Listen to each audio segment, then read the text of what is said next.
Okay, good morning, everybody. Thank you for being here. Thank you for inviting me, for organizing this, for volunteering, for sponsoring. Do I need to speak up a bit? I do? Okay. Just wave at me if I need to lean in a bit. Thank you very much. I know how much work goes into this. It's really something to be the first ever speaker at the first ever PyCon Portugal. There might be better ones, but there won't be other first ones. David, you got the date wrong. But so did I, because until yesterday morning, I was under the impression that I was doing this talk tomorrow.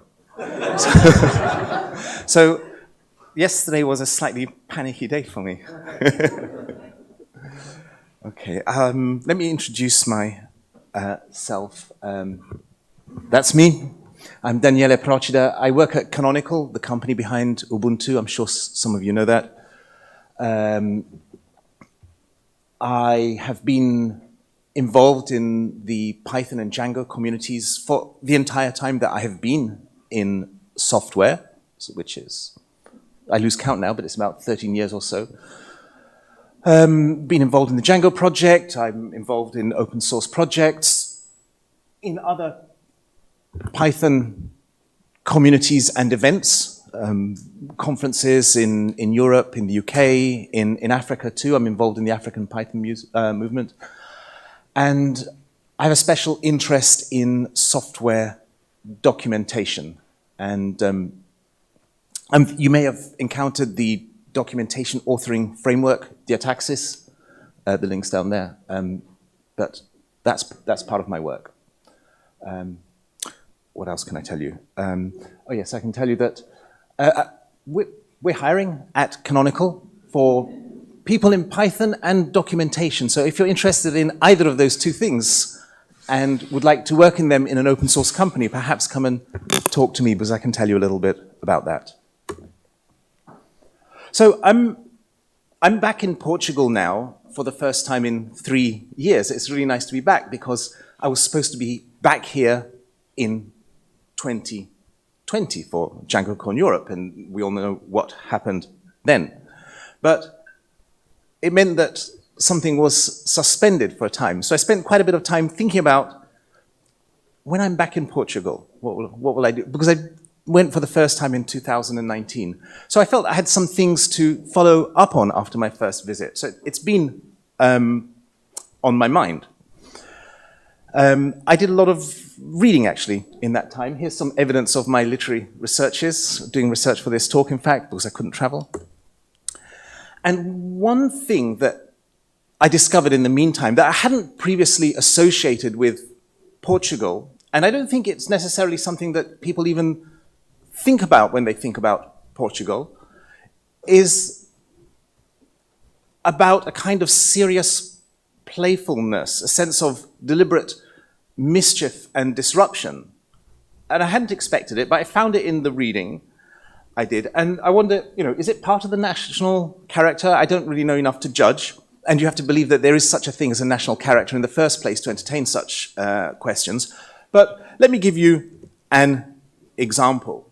So I discovered a number of Portuguese writers I wasn't familiar with. And first in this list of names is Fernando Pessoa, who's probably the best known of all Portuguese writers. He was only 47 when he died. Here's a picture of him. There seem to be hundreds of pictures of him walking around Lisbon with his hat and his raincoat.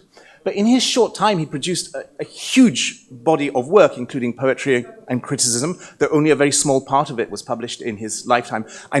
I'm sure all the Portuguese people know this already, but I'm saying it anyway.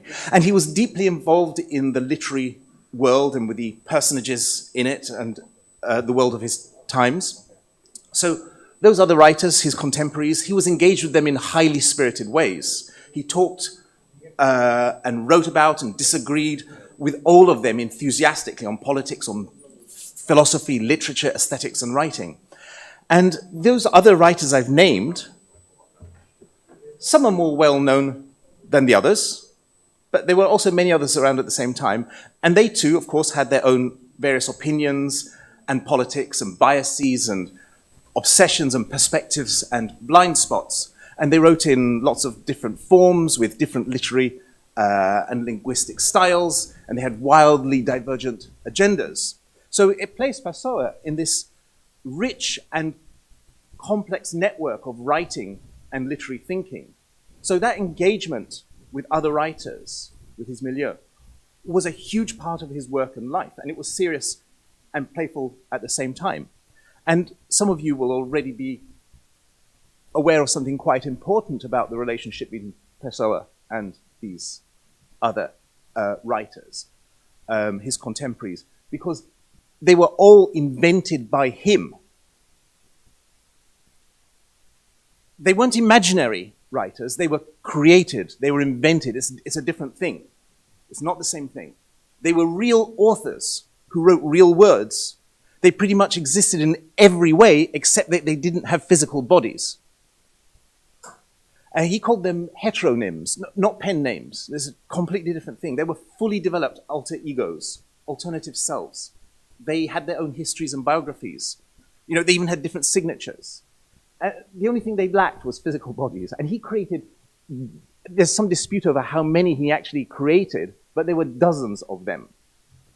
And that's what I mean by this seriousness and play at the same time. Because that's a very subversive and challenging approach to life and work. His work was so rich and complex that it needed more than one self to execute it.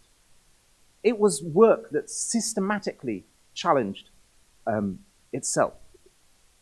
So speaking of self, by the way, it's one of those nice coincidences that arise when things are rich and complex, that funnily enough, his name, Pessoa, means person. So it's quite appropriate that someone whose life and work was bound up in multiple instances of the self should have such a name. And how appropriate for a Python programmer that we're talking about self.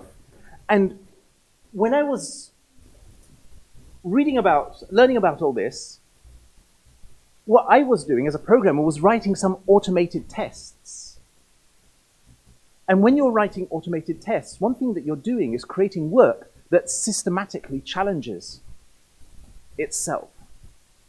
Just as Pessoa was challenging his own work systematically. So maybe if he had heard about automated test writing, he would recognize it as something familiar, something that needed to be done in order to execute the work in the way, with the seriousness that it required. So there's this combination, this interplay of seriousness and play that I found in Portuguese culture in general, which I still don't know enough about. Would like to know if you recognize that. But in Pessoa in particular, and it's really interesting to me, and I'm going to talk about that more. So for Pessoa, the key imperative was to think and write about the nature of his work. And I think that this is an imperative that programmers feel too. They feel obliged to think and talk about the nature of their work. I don't mean about their jobs, and I don't mean about their labors. And I don't mean about the technical challenges of their work. Of course, we talk about those things as well. I mean something different about the nature of the work. What does our work mean? What actually are we doing? And I enjoy that a lot. It's one of the things that makes being a programmer interesting. It's quite unusual amongst professions, I think, because do you think that professional musicians spend much time thinking about what does it mean to play music?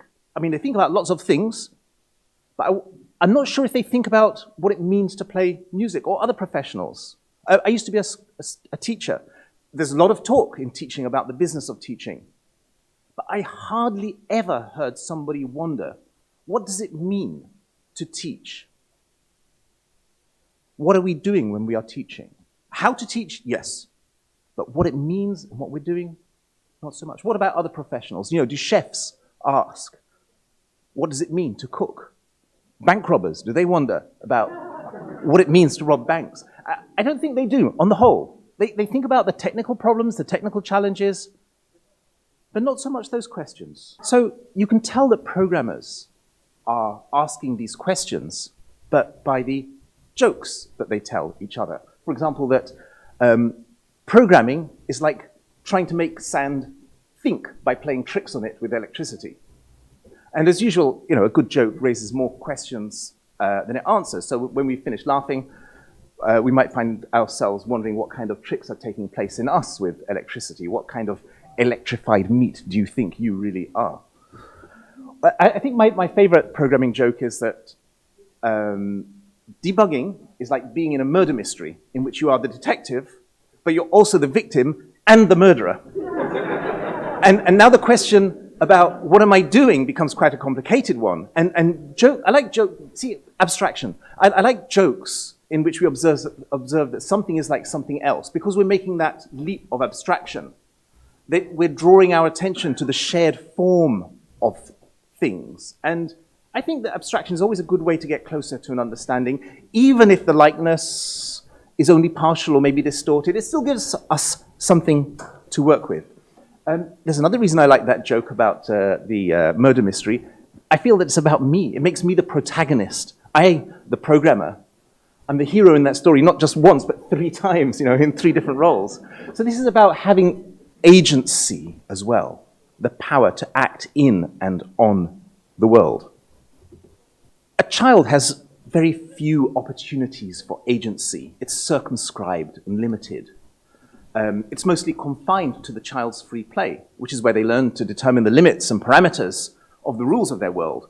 And a child will love books given any chance, but a book is a tremendous thing. A book runs on rails from its first word to its last. And to read a book is to agree to a contract in which you give up some autonomy.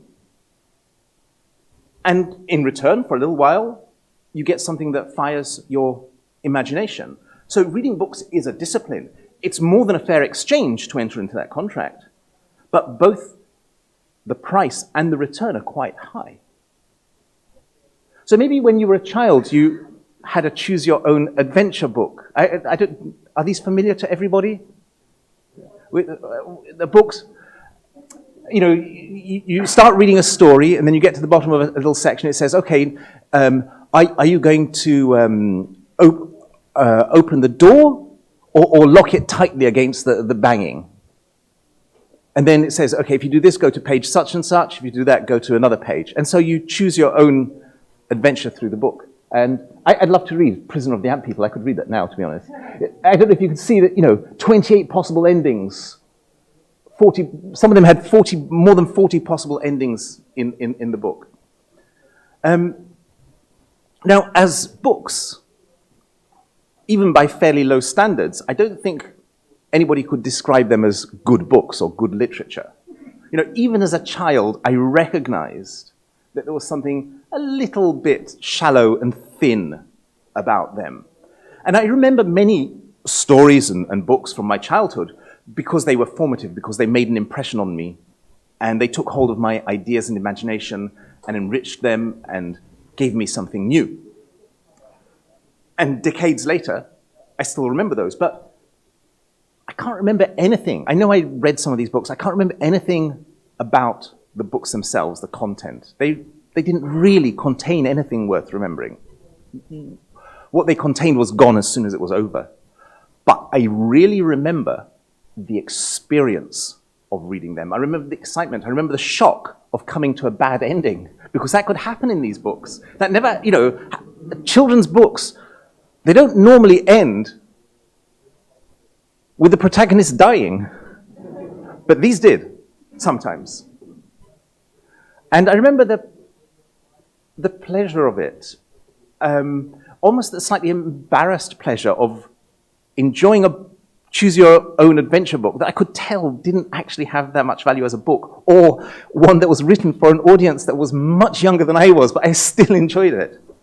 And there's something pleasurable and exciting about that, about the format, about the subversion of the form of a book that it represents.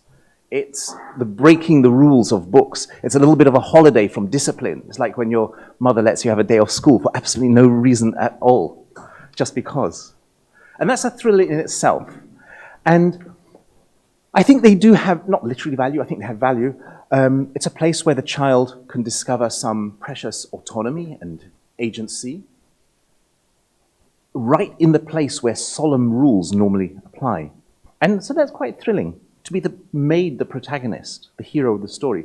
And if you, as I say, if you gave me one right now, I probably couldn't resist reading it. So that's one thing I'm interested in. The programmer as protagonist. As a protagonist, what am I doing? I'm not quite sure, but it seems to have the same form as what the hero does in the detective novel. It has the same form as what the hero does in a choose-your-own-adventure story. I found another metaphor for the programmer as protagonist. Maybe you know this, it's a song. Some of you will even recognize the technology up there on the right. It's Life During Wartime by Talking Heads. It's very interesting. It's not about war or fighting, but it is about struggle. It's about life during wartime.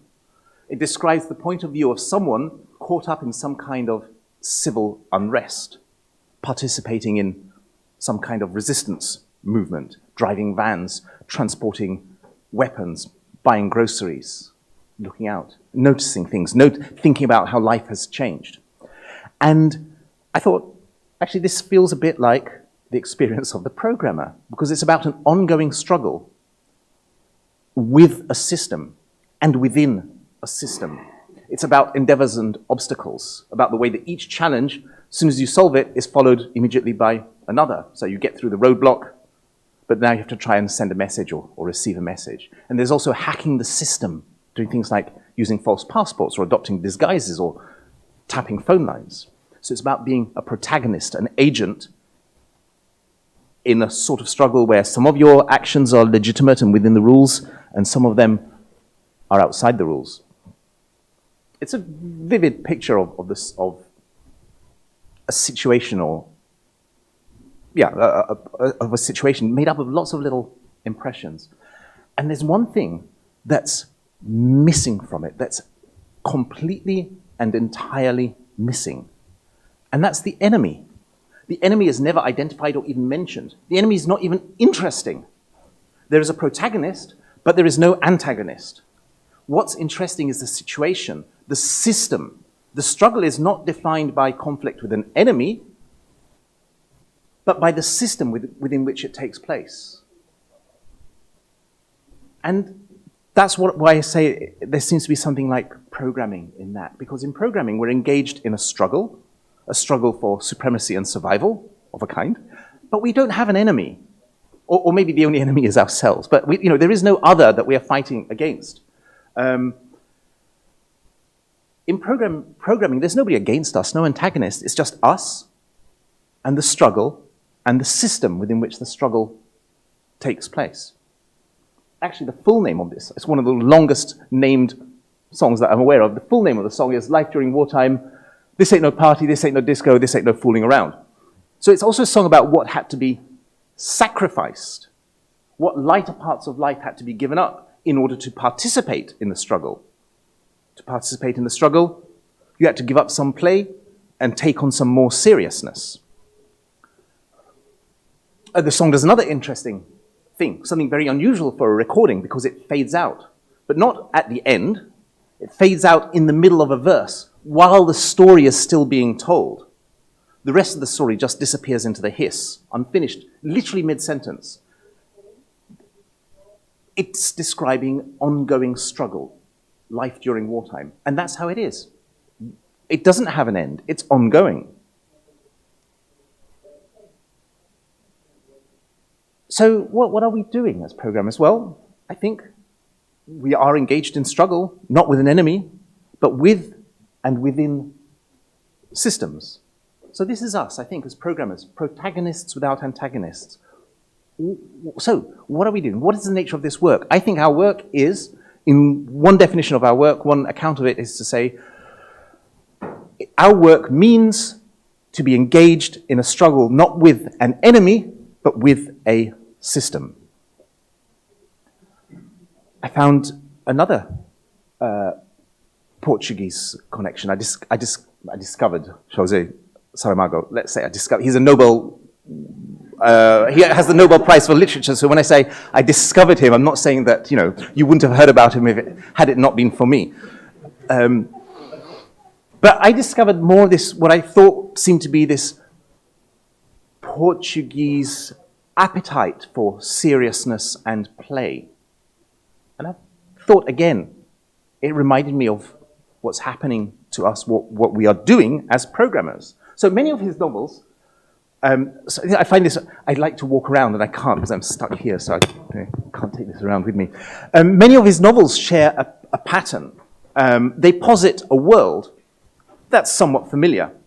And then something inexplicable happens in that world. But the world is a system, and it keeps running according to the rules of the system. So what happens when something startling and unexpected is introduced into a system? What happens to the system and to the people and subsystems within it when something is changed and the rules continue to apply? Oh, by the way, I am not responsible for the translation of the titles into English. In English, the novel is In Blindness, it's called in English. In Blindness, all the people in an unnamed city start going blind. What happens next?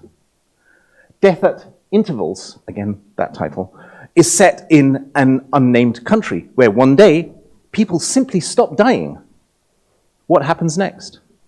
In The Stone Raft, the entire Iberian Peninsula breaks off from the rest of the European continent to drift freely in the Atlantic Ocean.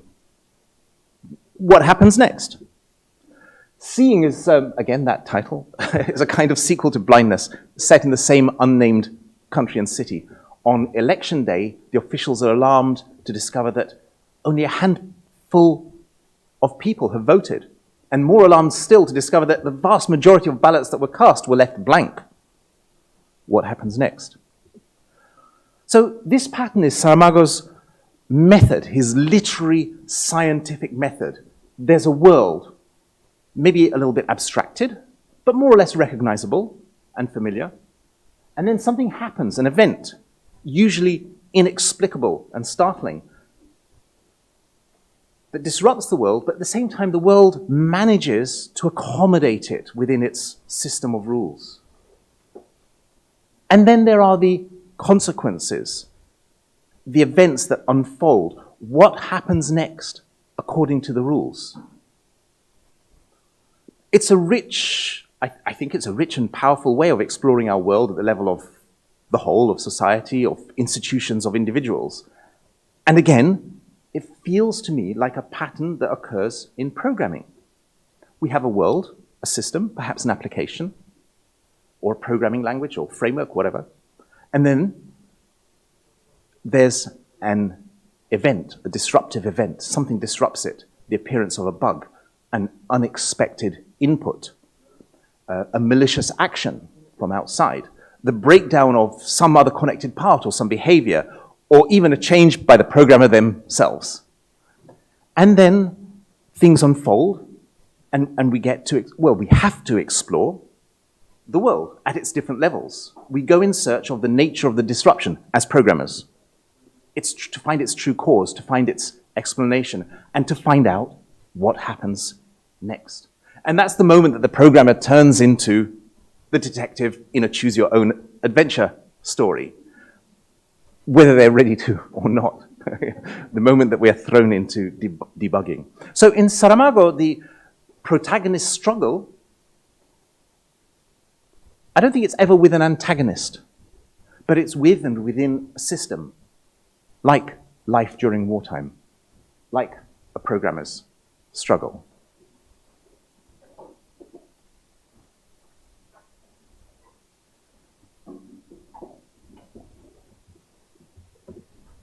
And there are other connections in Saramago that could set off flashes of recognition for the programmer who's interested in these things. He has a fascination, or an obsession maybe, with the one-to-one mappings of things and records of things, and of the systems that structure those records. In All the Names, there is, which is set in an unnamed city, of course, there is the Central Registry. It's a grand, austere, enormous municipal building. And it contains a record of every person, alive or dead. The Central Registry is a database that aspires to completeness.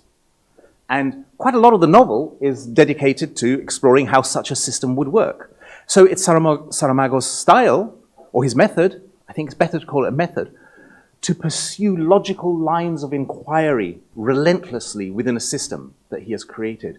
Just like, the computer follows its lines of logic relentlessly to their end wherever they lead. And that's what he does. So in this particular case, there's the Central Registry. In the Central Registry sits the registrar. And then before him sit 2 deputy registrars, and then 4 senior clerks, and finally 8 clerks. A binary hierarchy. We're probably familiar with those as programmers. And messages and conversations travel up and down this hierarchy according to very strict rules. They can't jump layers in that hierarchy. And then behind the staff in the registry are the massive shelves of records. The records, first of all the living, and then of all the dead. So how does such a database or archive work? When data will keep on growing, when people will continue to be born and added to the registry indefinitely. Well, it turns out that the records of the dead are moved from the shelves of the living into the back of the registry. And eventually they start piling up against the rear walls until there's simply no more room physically, no more room in the building for these records. So actually the building has been designed that periodically when this happens, when the pressure becomes too great, they will demolish the entire back of the building and rebuild it a few meters further along to make room for the newly dead. The building has been designed at stealth from the start to grow without end for data that will grow indefinitely. So there's much discussion in this book of data strategies, of data corruption, of loss of information, of what happens to information in transit, the implications of all these things, especially when the record system is so authoritative that its one-to-one mapping with the actual world it's so authoritative that that is what determines what the world is accepted to contain. If something is missing from the registry, people won't believe it even exists in the world. So what happens to our world when something happens to the data recording it? There's our system. We have the world and the records of the world. And the protagonist of this story, you can't really call him a hero because he's so lowly, is Senor José. He's a lowly clerk. He's one of the 8 clerks.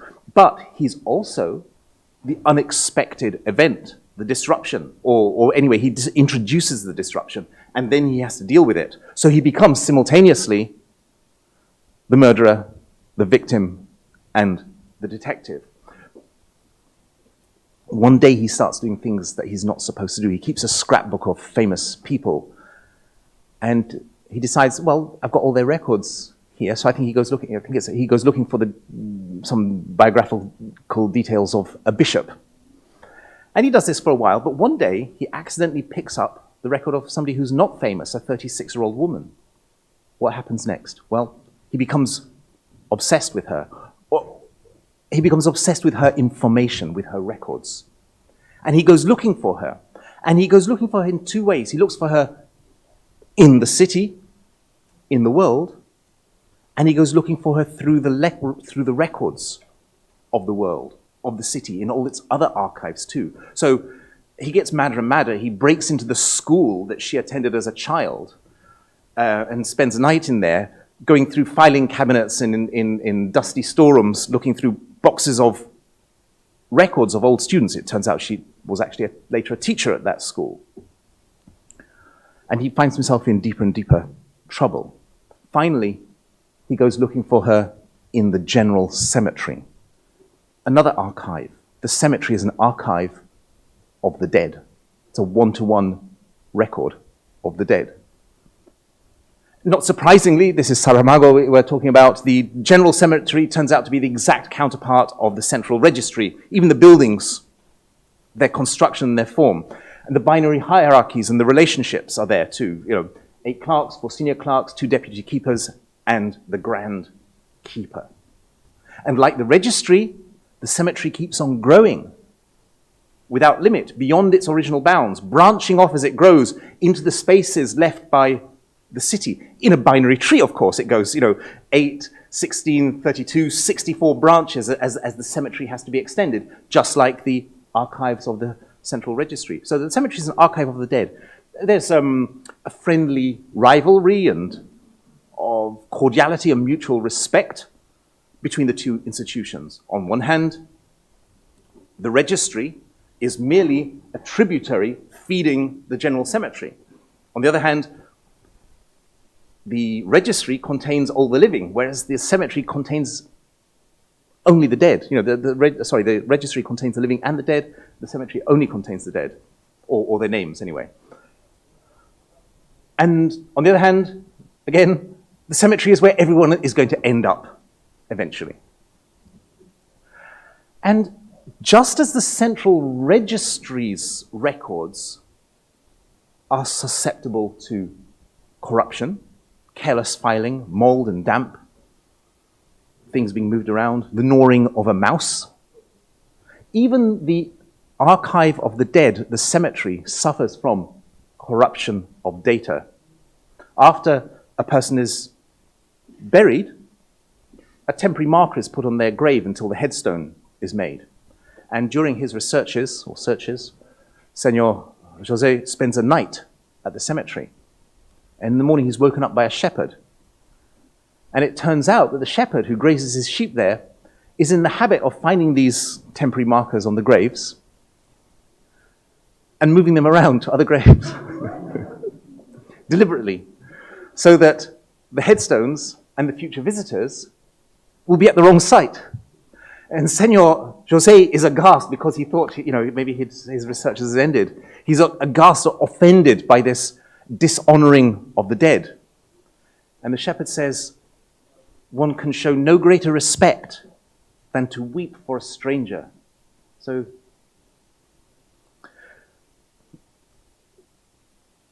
according to the rules, of course, the shepherd should not be doing such things with the data, and neither was Senor José supposed to be doing all the things that he did in his own archive. But even the lowliest of actors in a system, the shepherd, the lowly clerk, can do such things.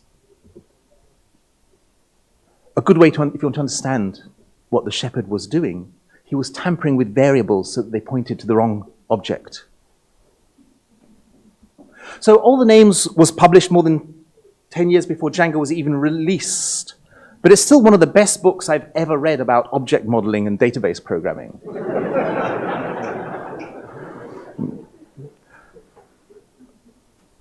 Death at Intervals is the other best book I've read about object modeling and database programming. And I like it even better because it's sadder and funnier and kinder. It's also the story of an actor within a system who disrupts it, who introduces a change, and a story of the consequences that follow. It starts with the sentence, the following day, no one died. One New Year's Day, people simply stopped dying.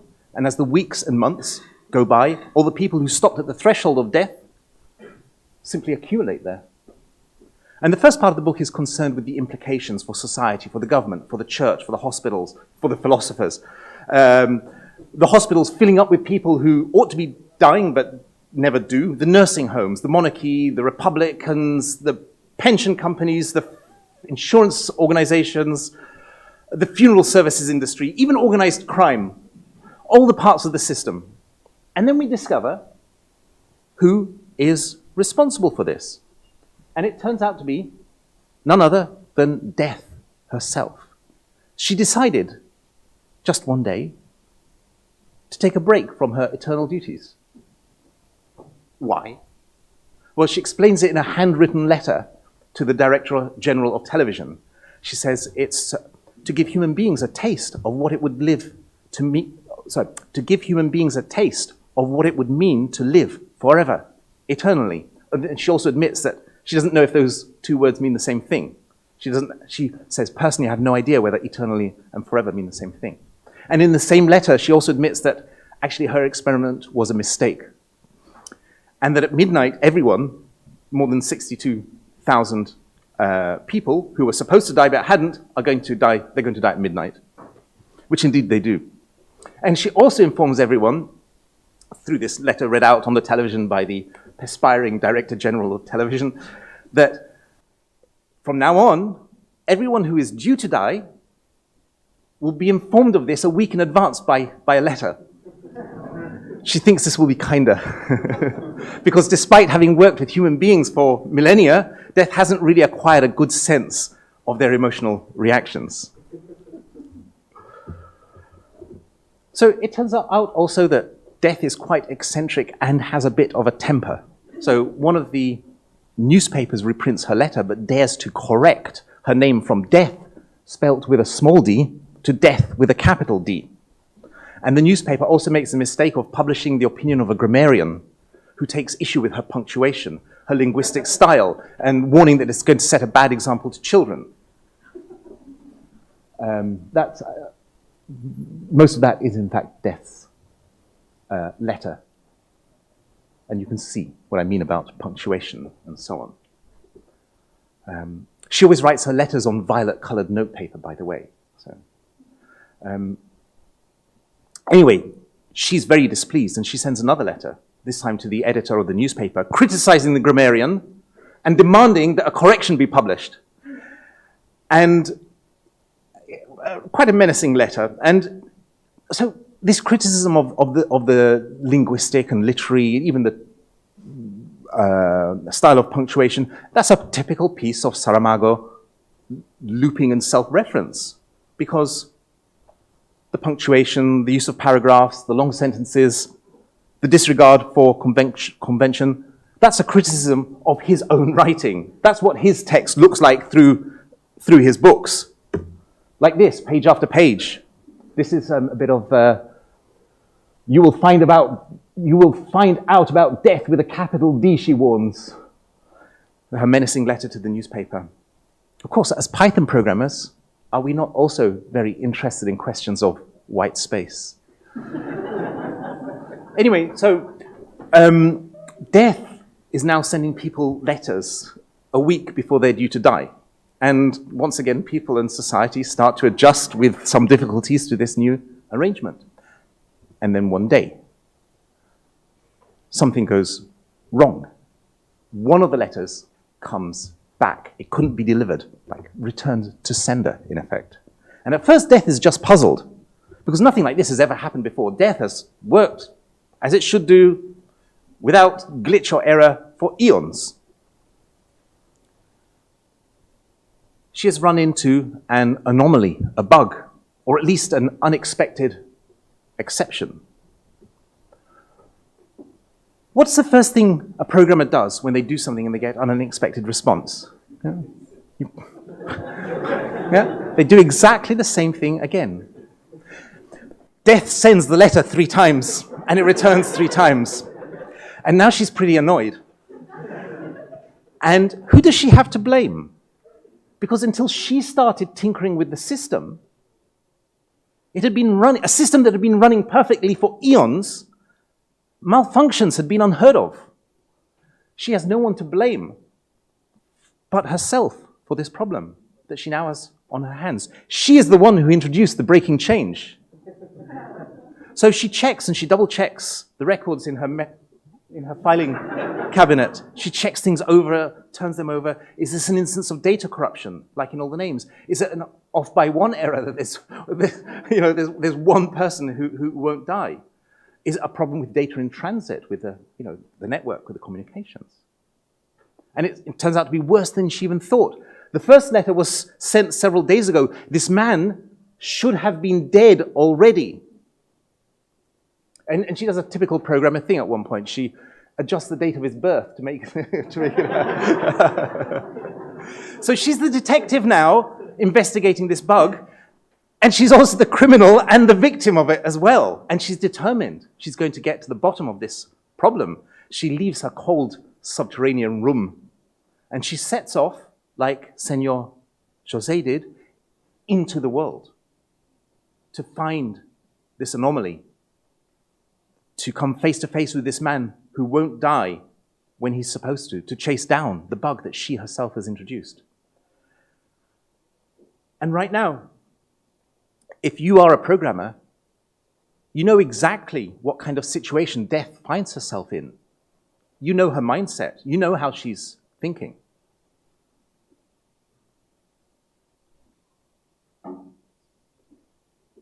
You know that she is, in effect, in exactly the same frame of mind as a programmer who has taken their first steps into true debugging madness.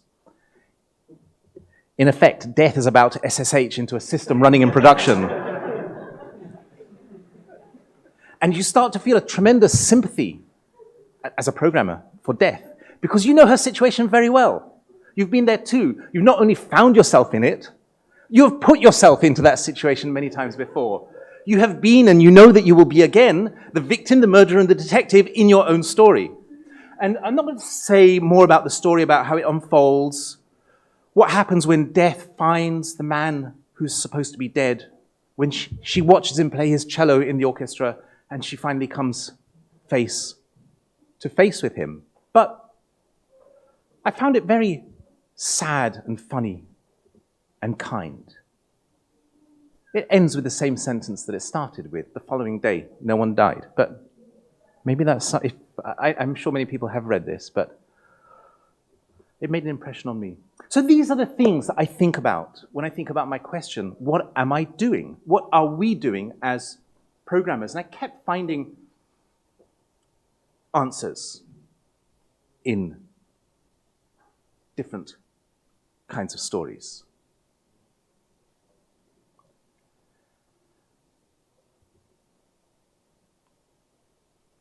To be a programmer means to be a protagonist who's not merely affected by the consequences of their actions, but who's defined by them. It gives you your role. It means to share something with Fernando Pessoa, whose name means person, whose name means self, who had to create more persons in order to challenge his own work, because that's what his work needed. It means to choose your own adventure, to claim agency and take risks. So choose your own adventure disrupts the system of a book, which is normally a linear, choice-free narrative. But a choose your own adventure story points towards the child's agency later in life, beyond that little world that the child lives in, towards the things that must come later, that it must claim for itself bit by bit in order to become a full person. So it's like a practice for life, safely practicing making choices and taking risks. It means to be engaged in an ongoing struggle with or within a system. Life during wartime is about life, about struggle with a system rather than with an enemy. It's life as struggle, as ongoing situation of risk. And it's about finding out what happens next. Not just finding it, but pursuing it, relentlessly uncovering consequences. So Saramago's stories are about being in a system, about taking agency, which means being exposed to risk. Even Death herself faces risk. And in different ways, all these stories are by authors who saw something important in the question of becoming protagonists, of having agency. So as programmers, we enjoy agency. And enjoy really is the right word, because it's fun. We have our little worlds, and we get to act in them, and we choose our adventures, and sometimes, mostly, we generally win in the end. We have our struggles. But our programming adventures take place in very small worlds. They're complex and rich worlds, but they're safely limited worlds.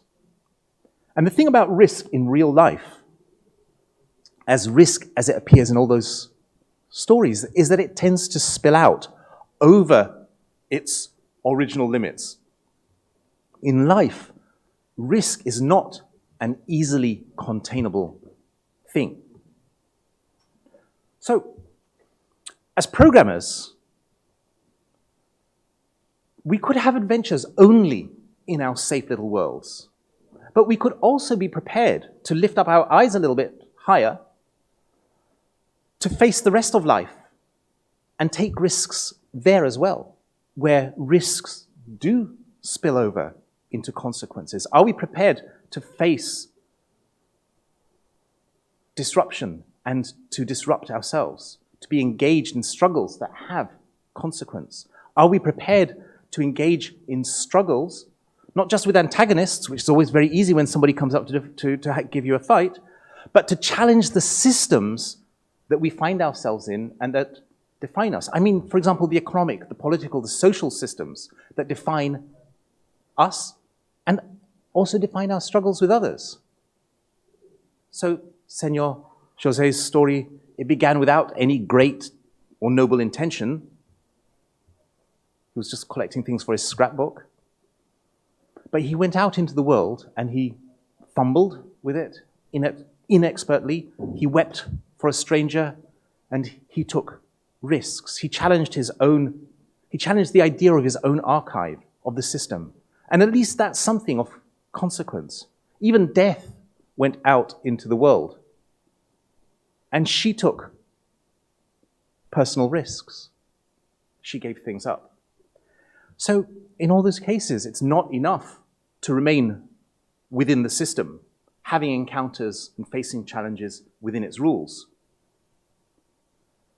They had to challenge the rules themselves and let the risk spill over.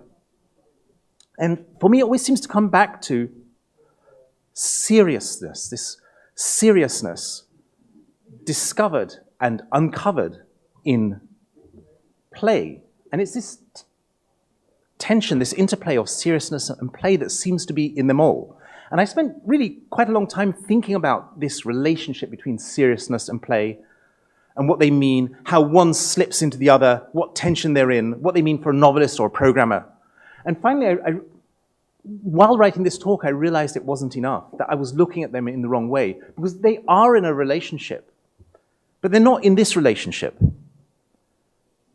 Seriousness stands not against play, but against emptiness. And play belongs on a different dimension altogether. And it stands against something else. Its play stands against dullness. And this helps me understand what I was reading much better, because something that is empty and dull is just dead and has no value at all. And something could be serious and dull, it has some value, but it's dry, it's not attractive. Or it could be playful and empty, in which case it's just foolishness. Maybe it has some temporary short-term value for us. But when we have this encounter between seriousness and play, something, I think mainly in our thinking, which is where everything has to start, comes really alive. That's where something rich and truly valuable is made. And in programming, play is everywhere. It's in our nature. Play is a good thing. But I think we need to find a way to connect it up with seriousness. Seriousness, including seriousness about a world that's bigger than programming. And to apply our imagination and our intelligence and our capacities to that world as well, so that we can be protagonists in it too, so that we challenge ourselves systematically and thoroughly, and challenge the systems we find ourselves in, and be prepared to put ourselves at risk for the sake of things that are of consequence. And because we're capable of asking that question, what are we doing? I think that we ought to be prepared to ask ourselves another maybe more difficult question, which is, what should we be doing as programmers? Thank you.